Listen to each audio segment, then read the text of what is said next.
Hello, my friends. This is Aparna and welcome to your own channel ABC About English. जैसा कि आपकी screen पर visible है, आज मैं आपके लिए लेकर आई हूँ ट्रांसलेशन से रिलेटेड एक नई video, translation Hindi to English. इससे पहले ट्रांसलेशन की एक वीडियो ऑलरेडी चैनल पर अवेलेबल है, जिसके लिंक डिस्क्रिप्शन में आप देख सकते हैं। उसमें मैंने समझाया है कि टू बीज के सेंटेंस क्या होते हैं। टू बीज के सेंटेंस में वर्ब नहीं होती है, अगर आपको पता नहीं हो तो बता दूं, ठीक है। उनका स्ट्रक्चर कुछ इस प्रकार होता है। एफर्मेटिव में सब्जेक्ट, हेल्पिंग वर्ब, ऑब्जेक्ट आते हैं। नेक्स्ट अगर नेगेटिव की बात करें तो हेल्पिंग वर्ब के बाद नॉट आ जाता है, जैसे कि subject, helping verb, not an object.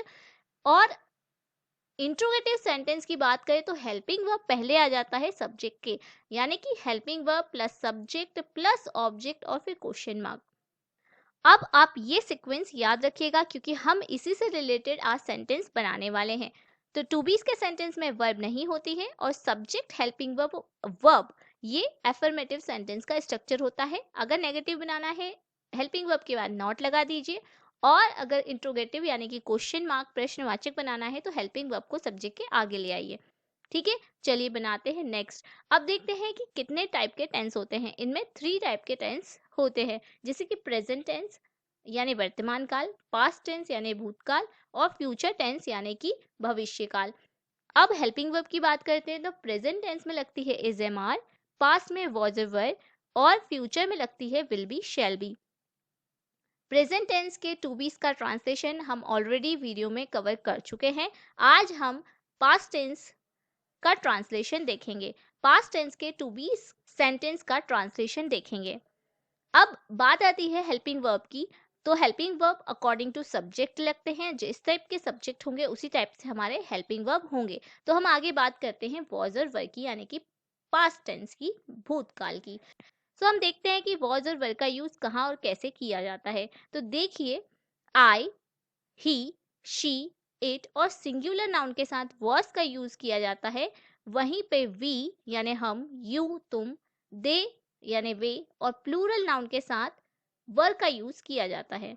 Singular और प्लूरल नाउन आपने ऑलरेडी वीडियो में पढ़ चुके हैं, और अगर नहीं पता है तो मैं बता दूं कि सिंगुलर एक, प्लूरल अनेक, इस टाइप से नाउन होते हैं। एक की बात होगी तो वॉज आएगा, और अनेक की बात होगी, बहुत सारे की बात होगी तो वर आएगा। चलिए, तो विदाउट एनी डिले स्टार्ट करते हैं ट्रांसलेशन। ये हमारा थ्योरेटिकल पार्ट कंप्लीट होता है। अब आते हैं हम ट्रांसलेशन पे। तो देखिए, हमारा फर्स्ट सेंटेंस है, किराएदार उस समय कमरे में थे। किराएदार को कहते हैं टेनेंट। हम सबसे पहले पॉजिटिव यानी कि अफर्मेटिव सेंटेंस बनाते हैं। किराएदार को क्या कहते हैं? Tenant, tenants. अब देखिए, टेनेंट्स यानी बहुत सारे हैं किराएदार, तो हम वॉज और वर में से वर का यूज करेंगे। वर इन रूम्स दैट टाइम, उस समय, दैट टाइम। अब इसी को हम नेगेटिव में बनाते हैं, यानी कि किराएदार उस समय कमरे में नहीं थे।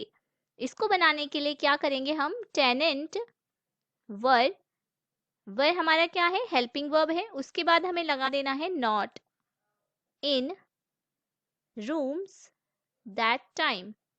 इंट्रोगेटिव सेंटेंस यानी कि क्या किराएदार उस समय कमरे में थे, बनाने के लिए हमें हेल्पिंग वर्ब को आगे लाना होगा, जो कि है हमारा were tenants in rooms that time. देखिए, अगर इंट्रोगेटिव सेंटेंस बनाते हैं, प्रश्नवाचक वाक्य बनाते हैं, तो प्रश्नवाचक चिन्ह यानी कि इंट्रोगेटिव मार्क लगाना, क्वेश्चन मार्क लगाना ना भूलें। नेक्स्ट सेंटेंस की तरफ चलते हैं। तो नेक्स्ट सेंटेंस देखिए क्या है हमारा? जंगली जानवर खतरनाक थे। ठीक है, हम देखते हैं, बनाते हैं पॉजिटिव यानी अफर्मेटिव सेंटेंस। जंगली जानवर को कहते हैं वाइल्ड एनिमल, वाइल्ड एनिमल्स। वापस से हमारा क्या है? प्लूरल नाउन है, यानी बहुत सारे जानवरों की बात करी जा रही है, तो वर यूज होगा। वर्ड खतरनाक को कहते हैं डेंजरस। क्या कहेंगे? डेंजरस। ठीक है, नेक्स्ट हमारा नेगेटिव सेंटेंस बनाने के लिए हमें सिंपली कुछ नहीं करना है। वाइल्ड एनिमल्स, वर जो कि हमारा हेल्पिंग वर्ब है, उसके बाद लगा देना है नॉट डेंजरस। ठीक है, इंट्रोगेटिव सेंटेंस की बात करते हैं तो हमारा लगेगा वर हेल्पिंग वर्ब आगे आ जाता है, आपको पता है। Were wild animals dangerous and question mark. Next slide की तरफ मूव करते हैं। सो हमारा नेक्स्ट क्वेश्चन है, उसका मकान मालिक चिड़चिड़े स्वभाव का था। देखिए, मकान मालिक को कहते हैं लैंडलॉर्ड। चिड़चिड़ा यानी कि पीविश, स्वभाव का यानी हम पहले भी देख चुके हैं बाय नेचर। चलिए बनाते हैं उसका, यानी कि his landlord. His landlord was peevish by nature. Interrogative negative बनाने के लिए उसका मकान मालिक चिड़चिड़े स्वभाव का नहीं था, यानी कि his landlord was not peevish by nature. Interrogative यानी कि प्रश्नवाचक बनाने के लिए क्या उसका मकान मालिक चिड़चिड़े स्वभाव का था? Was his landlord peevish by nature and question mark. I hope आप लोगों को क्लियर हो रहा होगा, बनाते बन रहे होंगे। नेक्स्ट सेंटेंस है, लक्ष्मी की माँ धार्मिक स्वभाव की महिला थी। एफर्मेटिव सेंटेंस बनाते हैं, लक्ष्मीज मदर। देखिए, लक्ष्मी की माँ, लक्ष्मीज मदर, अपोस्ट्रोफी इसका यूज होगा, एक ही है तो वॉज। देखिए, धार्मिक को कहते हैं religious women by nature. Negative की बात करें तो Lakshmi's mother was not religious women by nature, यानी कि लक्ष्मी की माँ धार्मिक स्वभाव की महिला नहीं थी। इंट्रोगेटिव की बात करें कि क्या लक्ष्मी की माँ धार्मिक स्वभाव की महिला थी, तो हमें क्या करना है, जो वॉज है यानी कि हेल्पिंग वर्ब है उसको आगे ले आना है सब्जेक्ट के, यानी कि लक्ष्मीज मदर के, religious women bye nature and question mark. चलिए नेक्स्ट क्वेश्चन की तरफ मूव करते हैं। तो हमारा 5th क्वेश्चन है, हम सभी बेकसूर थे। एफर्मेटिव सेंटेंस बनाने के लिए हम यूज करेंगे वी ऑल वर। बेकसूर को कहते हैं इनोसेंट।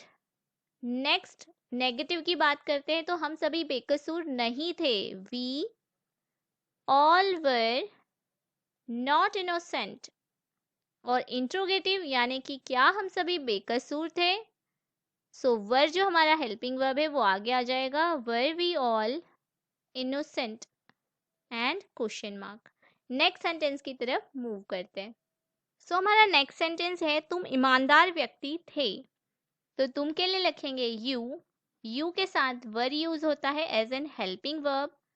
यू वर ऑनेस्ट यानी ईमानदार, व्यक्ति यानी person, you were honest person. Negative sentence की कि तुम ईमानदार व्यक्ति नहीं थे, यू वर नॉट किसके बाद लगेगा, हेल्पिंग वर्ब के बाद लगेगा, जो कि हमारे पास वॉज और वर है। You were not honest person. अब देखिए, ऑनेस्ट की स्पेलिंग एच से स्टार्ट जरूर होती है पर उसे ऑनेस्ट पढ़ा जाता है, एच साइलेंट होता है उसमें। इंट्रोगेटिव सेंटेंस की बात करें कि क्या तुम ईमानदार व्यक्ति थे, तो were you an honest person. ठीक है, आप एक का यूज एन के लिए कर सकते हैं। नेक्स्ट सेंटेंस की बात करते हैं। तो चलिए, हमारा 7th सेंटेंस है, वह इमारत पुरानी एवं रहस्यमयी है। ठीक है, बनाते हैं इसे, देखते हैं। वह इमारत, तो दैट बिल्डिंग कह सकते हैं हम, दैट बिल्डिंग वॉज, पुरानी यानी कि एंशियंट कह दीजिए या ओल्ड कह दीजिए, मैं एंशियंट यूज करूंगी, ancient and mysterious. Negative sentence यानी कि वह इमारत पुरानी एवं रहस्यमयी नहीं थी के लिए that building was not ancient and mysterious। Question mark यानी इंट्रोगेटिव सेंटेंस के लिए क्या वह इमारत पुरानी एवं रहस्यमयी थी? Was that building ancient and mysterious? And question mark. Next sentence की तरफ मूव करते हैं। तो हमारा नेक्स्ट सेंटेंस है, उसका भाई मेरा भतीजा था। उसका भाई यानी कि हिज ब्रदर, आप हर ब्रदर भी कर सकते हैं। His brother was my nephew. भतीजे को क्या कहते हैं? नेफ्यू। इसी का नेगेटिव सेंटेंस यानी कि उसका भाई मेरा भतीजा नहीं था। His brother was not my nephew. Interrogative sentence के लिए कि क्या उसका भाई मेरा भतीजा था? Was his brother my nephew? Question mark लगाना नहीं भूलना है आपको। नेक्स्ट सेंटेंस की बात करते हैं। तुम्हारे बच्चे बचपन में शरारती थे। तुम्हारे बच्चे यानी कि योर चिल्ड्रन। बच्चा यानी चाइल्ड होता है और बच्चे यानी प्लूरल जो होता है उसका चिल्ड्रन होता है, और प्लूरल है यानी कि वर आएगा एज एन हेल्पिंग वर्ब। वर शरारती को कहते हैं mischievous. Mischievous in childhood. Negative sentence यानी कि तुम्हारे बच्चे बचपन में शरारती नहीं थे। Your children were not mischievous in childhood. Interrogative sentence यानी कि क्या तुम्हारे बच्चे बचपन में शरारती थे? Were your children mischievous in childhood? Question mark.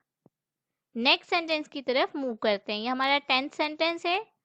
हम 15th सेंटेंस करने वाले हैं। इसके बाद आपके लिए एक एक्सरसाइज भी लाए हैं, आपको वो एक्सरसाइज करनी है। आप कमेंट बॉक्स में उसका आंसर दे सकते हैं।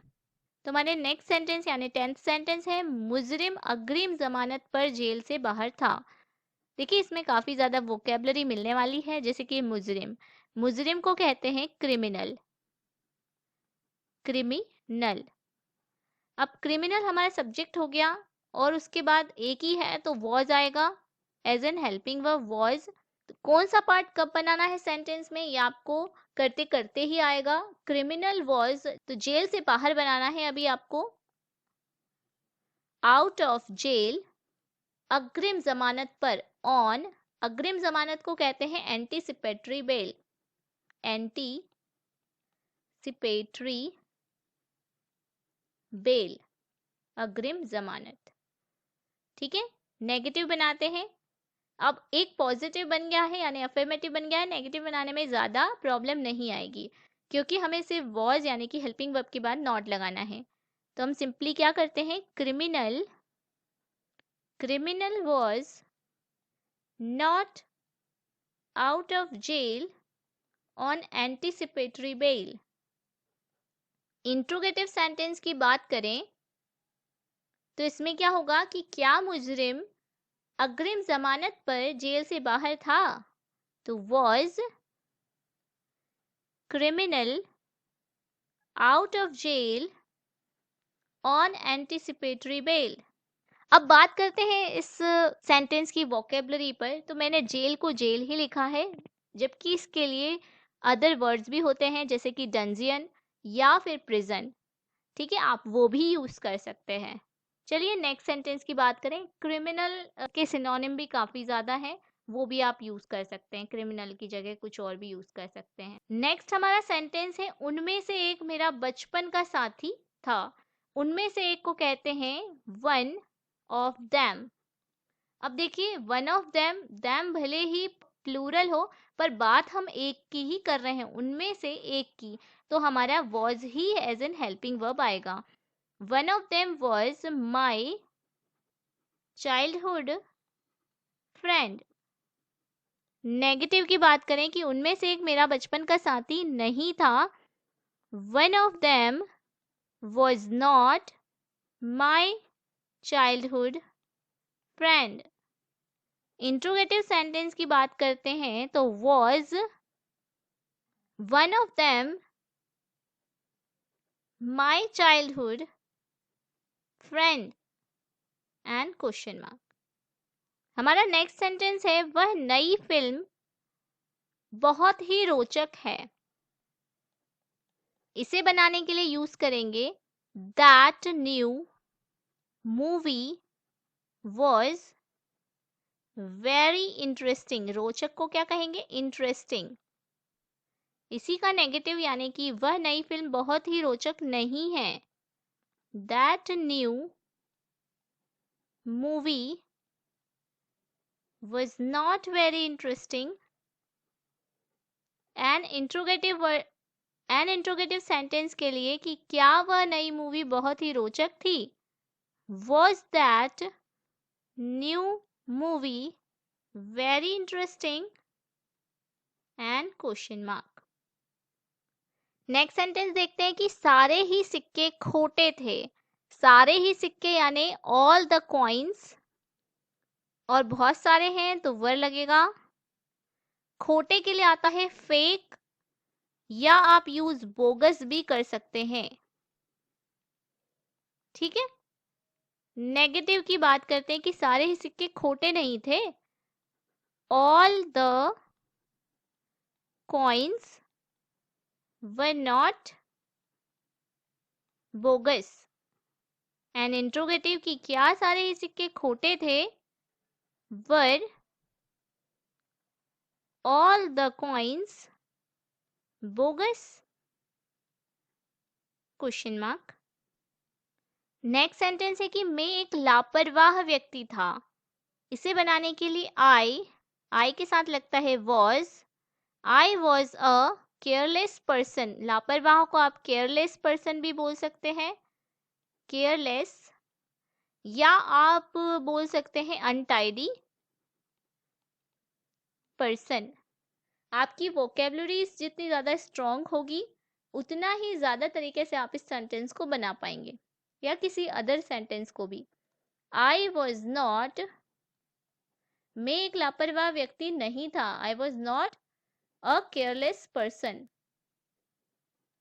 ठीक है। अच्छा, एक और बात आपको वो करने की है, थोड़ा सा जिस पे ध्यान देना है कि केयरलेस हो तो आप अ लगाइए, अनटाइडी अगर आप लिख रहे हैं तो एन अनटाइडी पर्सन का यूज करें, क्योंकि ए और एन जो है कॉन्सोनेंट और वोवेल साउंड के ऊपर बेस्ड होता है। जैसे कि मैं अदर सेंटेंस में यूज करके बताती हूँ कि क्या मैं एक लापरवाह व्यक्ति था? Was I an untidy person? Confuse मत होइए, सिंपली हमने जिस तरीके का वर्ड यूज करना है उससे रिलेटेड ही आर्टिकल हमें यूज करना होता है, पर्सन। ठीक है। क्वेश्चन मार्क यानी कि आप क्या कह सकते हैं? I was a careless person या I was an untidy person. Next sentence की बात करते हैं। ये हमारा आज का लास्ट सेंटेंस होगा। पास्ट टेंस से हम 15 सेंटेंस लेकर आए हैं। इसके बाद आपको एक एक्सरसाइज दी जाएगी, बट डोंट वरी, आपके लिए एक्सरसाइज सेट भी अवेलेबल है। इसी के बाद मैं एक्सरसाइज सेट भी आपको देने वाली हूँ जिनके आंसर आप कमेंट करके बता सकते हैं। तो चलिए पहले इसे बना लें, फिर एक्सरसाइज का पार्ट भी देख लेते हैं। पलाश और दक्ष समान ऊंचाई के थे। Palash and Daksh were of same height. क्योंकि दो थे, प्लूरल हो जाते हैं, वर का यूज करेंगे, और समान ऊंचाई के, ऑफ सेम हाइट। नेगेटिव बनाने के लिए कि समान ऊंचाई के नहीं थे। Palash and Daksh were not of same height. And question mark यानी कि इंट्रोगेटिव सेंटेंस, क्या पलाश और दक्ष समान ऊंचाई के थे? Were Palash and Daksh of same height. तो चलिए यहाँ पर हमारे जो 15th सेंटेंस है वो कवर होते हैं। एक्सरसाइज सेट पर चलते हैं।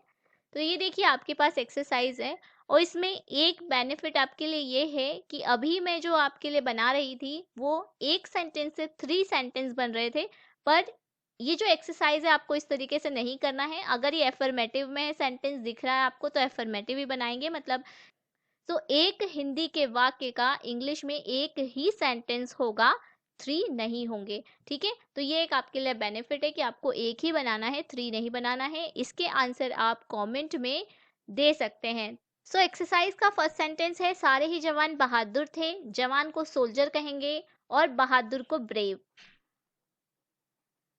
ठीक है। वह मेरे चाचा जी की लड़की थी। चाचा जी को अंकल और लड़की उनकी लड़की है यानी कि बेटी है, तो डॉटर कह लीजिए। हम सगे भाई बहन थे। सगे भाई बहन को कहते हैं सिबलिंग। क्या कहेंगे? सिबलिंग। तो आप सिबलिंग का यूज करना है यहाँ पर। ठीक है।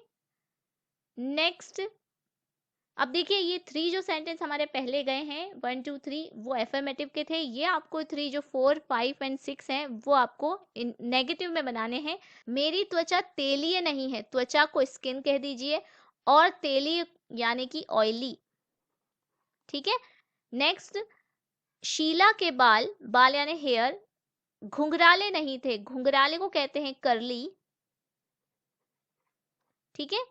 नेक्स्ट, उनमें से एक आपको पता है वन ऑफ देम, मेरा भाई नहीं था। ठीक है। मेरा भाई, भाई की वोकैब आपको पता है ब्रदर। नेक्स्ट, अब नेक्स्ट ये जो 3 आपको दिख रहे हैं ये इंट्रोगेटिव यानी प्रश्नवाचक वाक्य में आपको बनाना है। क्या किसान ईमानदार व्यक्ति था? ईमानदार को ऑनेस्ट कहते हैं। किसान को आप पीजेंट कह सकते हैं। ठीक है। पीजेंट या फॉर्मर किसान के लिए वर्ड आता है। क्या उसका घर साफ सुथरा था? साफ सुथरा को कहेंगे neat and clean. Neat and clean. ठीक है। आप इसका यूज कर सकते हैं। नेक्स्ट, क्या उसकी उत्तर पुस्तिका खाली थी? खाली को एम्प्टी कहेंगे। एम्प्टी। उत्तर पुस्तिका को आप आंसर शीट कह सकते हैं। एम्प्टी की स्पेलिंग में ठीक कर दूं, पी एम्प्टी। ठीक है। अब 9 सेंटेंस है। अब लास्ट जो हमारा ये 10th सेंटेंस है, आपको ये वाला सेंटेंस तीनों उसमें बनाना है। यानी कि हम ABC अबाउट इंग्लिश चैनल के सब्सक्राइबर थे।